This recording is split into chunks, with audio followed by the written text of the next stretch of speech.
a reminder that freedom isn't free. And these guys did the best they could. And that's why we have this law. A lot of us came home, were spit upon, called names. And that's why we do what we do now with the non-vets. That'll never happen again.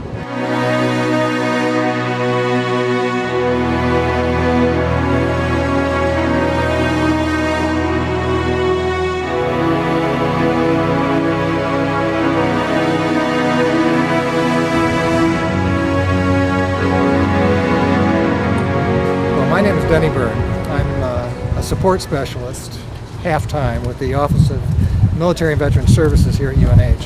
Have been involved in is a 2-year program that was initiated by the Department of Defense, 50th commemoration of the Vietnam War. This happens to be the capstone event of our engagement and our involvement with that program. Having seen a video of this particular wall, we were really interested in bringing the wall here.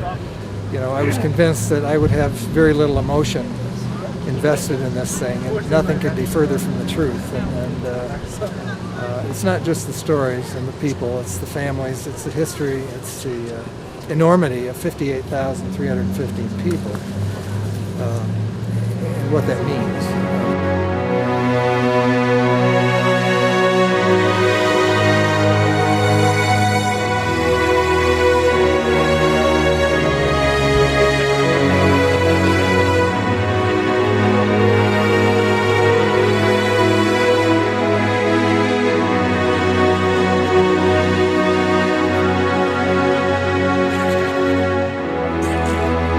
It was tough coming home to have this stigma attached to you that there was something wrong with you and that you couldn't be trusted, you couldn't have a job, you were going to do something that happens all the time now, never happened back then. So it was rough, and for a lot of years, a lot of Vietnam veterans stayed in the closet, didn't let people know they were veterans. When I started working for New Jersey Bell, I didn't put down I was a Vietnam veteran on my application.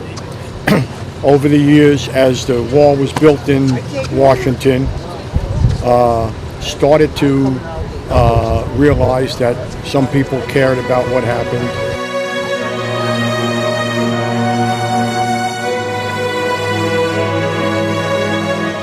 As of today, there's 58,315 names on the wall, as Washington, and same name placement as Washington, as it's a half-size replica of Washington.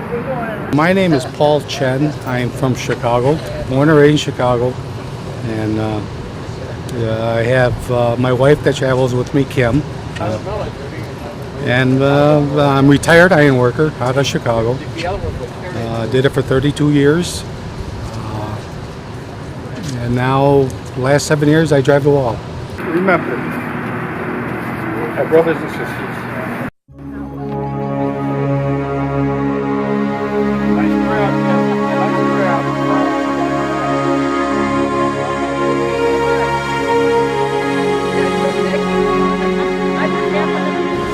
Last year we had 25 states we went to.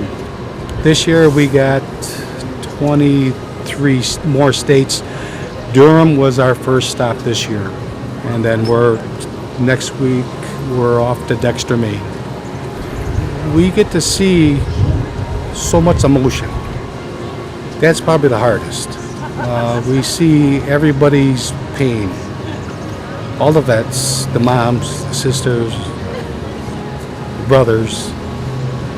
We see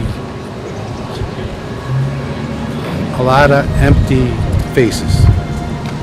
And then that's the time we got to get away from the wall.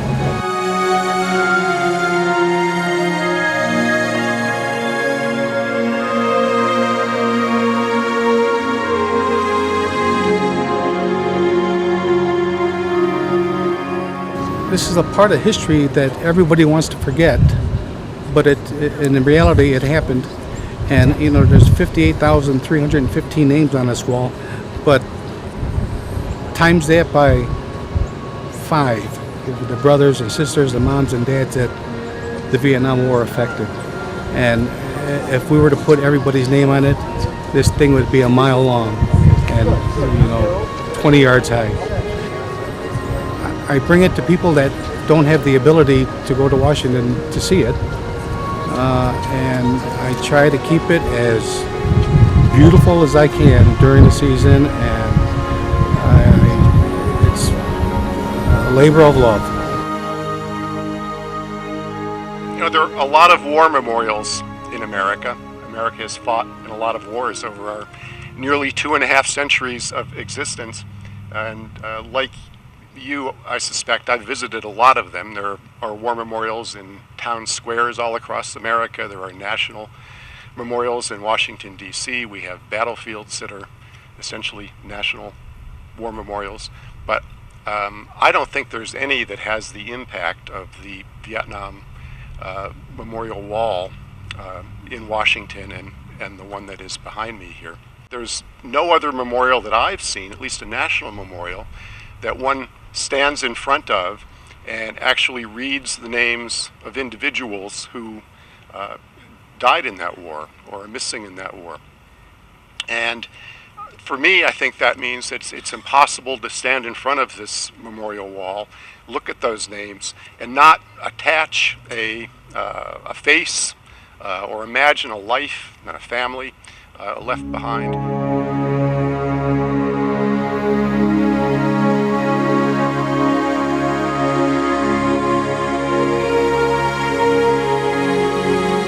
Back in the day when the Vietnam veterans came home, it wasn't a welcome home. And I think because of the things that you went through, which shouldn't have happened, made it better for the new generation. Like when I came back, we had parades. We didn't have people picketing or spitting on us. So I appreciate that. Those men and women that are names here are far greater, are worthy of a far greater recognition than speeches or words or markers.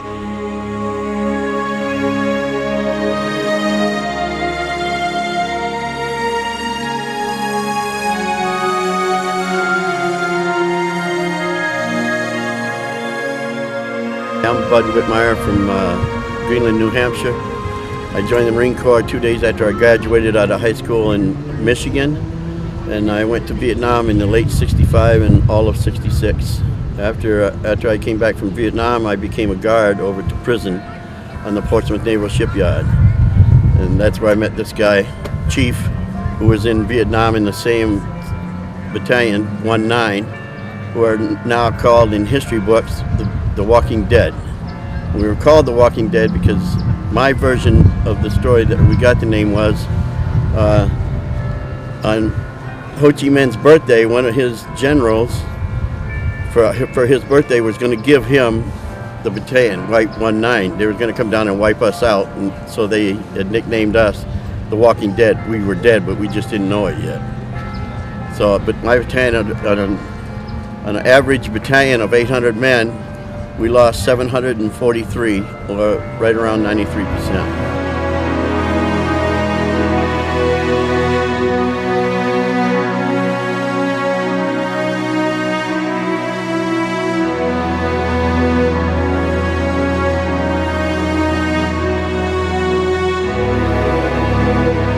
When we were in Vietnam, we never asked for somebody's full name or anything. We just didn't, because of the MIAs and stuff, we didn't want to get too close to each other. A lot of us are nicknamed by the city we were from, like Chi-Town was Chicago, and out of Detroit, and maybe something like, Tennessee, we nicknamed that.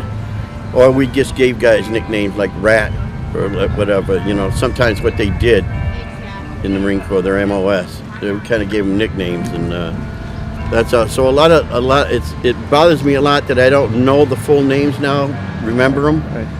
But like Chief and I do now today, we're just going to get the panel that 1966 and honor all of them on that plaque.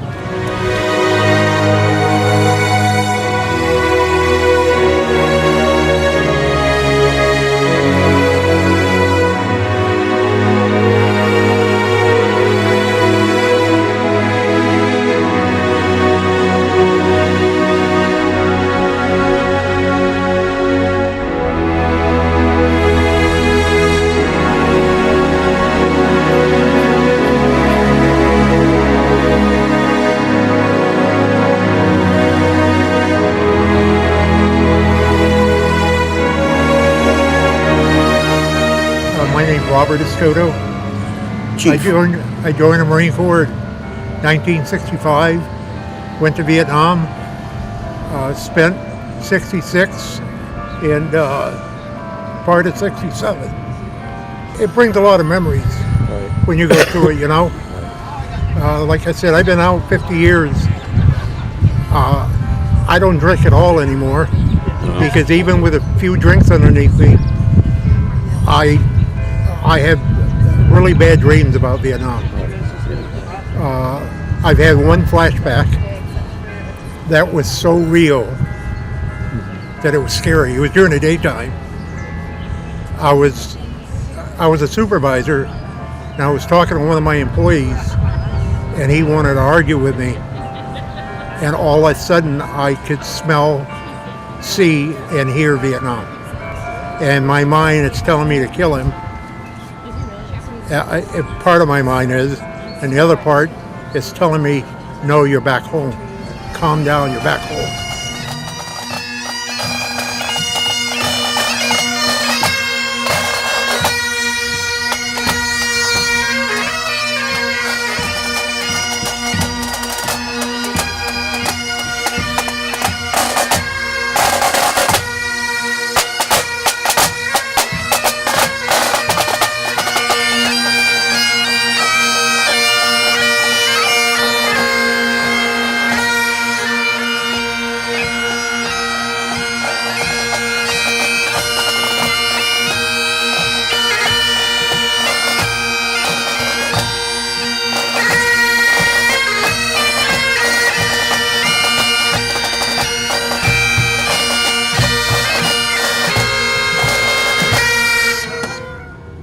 My name is Specialist James Lawrence with the New Hampshire Army National Guard. One gentleman just wanted to talk for like 45 minutes. We just chatted, and that was, I think, very impactful for him. Other gentlemen didn't want to talk at all. Everybody that I've seen who served during that time period or who were overseas have been very moved by the experience.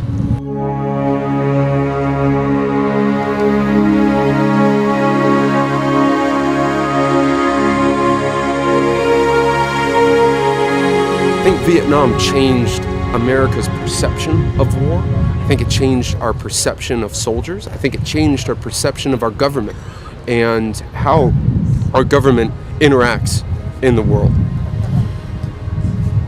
And I think this memorial helps me connect with that change of perception.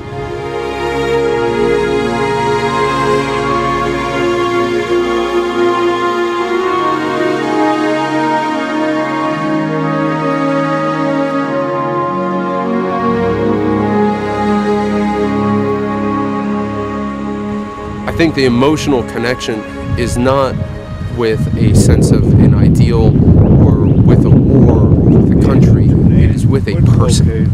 And that's what makes the Vietnam Memorial so powerful.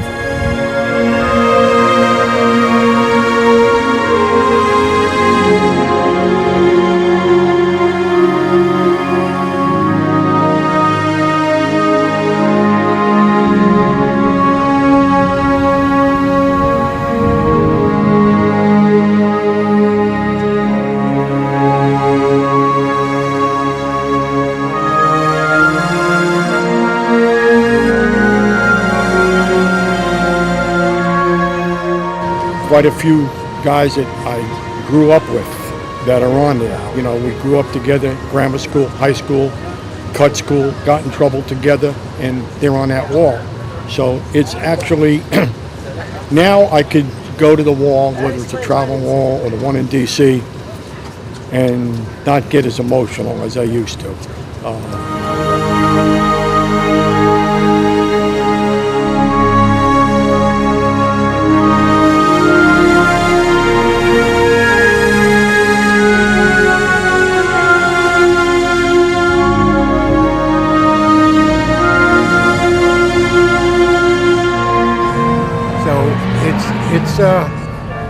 It's kind of scary.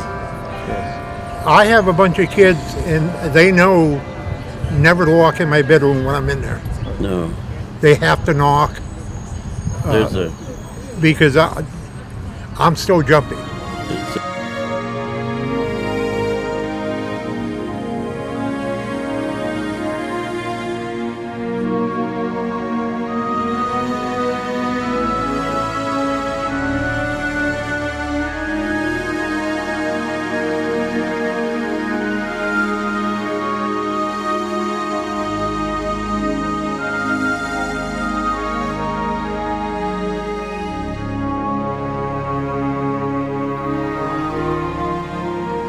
You know, I wear my hat now because I meet a lot of guys from Vietnam that I would have never known before. You know, and it's good to see them.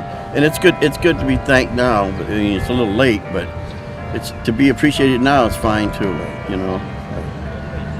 I don't get it as well. You know, I think we should have been thanked 50 years ago. You know, I think they were a little late now. I mean, I'm not angry anymore, but it's still. Doesn't mean anything to me when someone says thank you.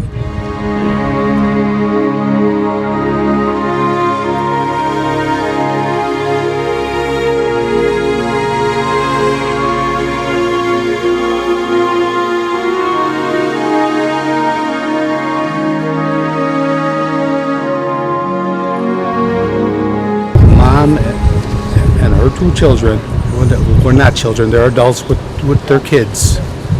And her husband was killed in Vietnam, and she since remarried, and her son and daughter were there with their kids, and they walked right up to the panel. She knew exactly where it was, and this was the first time that their kids met their dad on the wall, and she was holding her new husband and pat him on the back and said that her husband would have approved of him.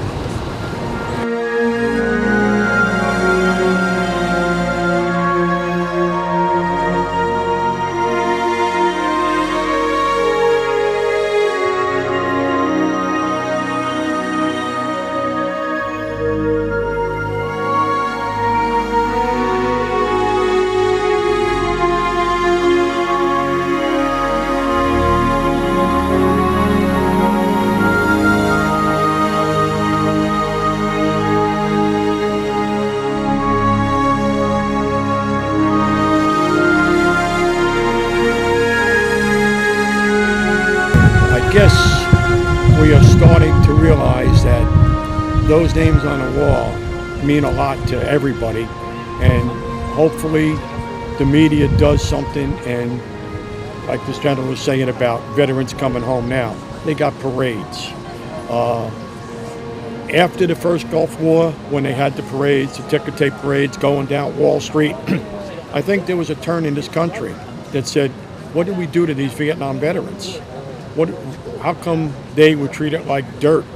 How come people wouldn't hire them? Now there's a big push. Hire veterans, treat veterans a lot better. Hopefully the administration has changed the VA. People are getting taken care of. So we're on the right track. We definitely are.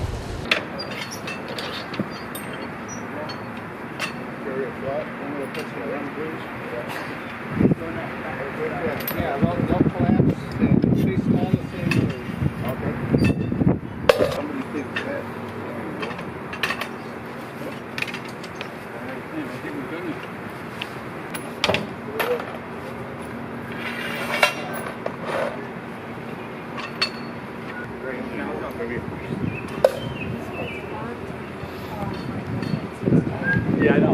I was, light on Thursday. That was there. Saddle up. There you go. Yeah. All right. Yes.